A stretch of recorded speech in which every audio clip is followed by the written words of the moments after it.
heestan waxaa loogu talagalay Marwa Aamino Yuusuf Bahaad heestu waa raali asiriya waa erayadii Ustaad Cismaan Cabdi Nuur Xaashi Khariif ben xakiimaan maal buureed ruuxan waa codkii Mustafa Omar Cabdi muusiga iyo waliba duubistii Saxadiid Maxamed Saxadiid Asas iyo Axmed Xarafo idin la waa soo saaristii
ammaanta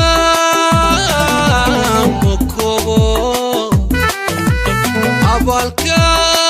minay ma gudi karo inaan kula matalan kumaan arag adduunyadan qalliya casiliya marwo aamina abaalka minay ma gudi karo qalliya casiliya marwo aamina Zach Films.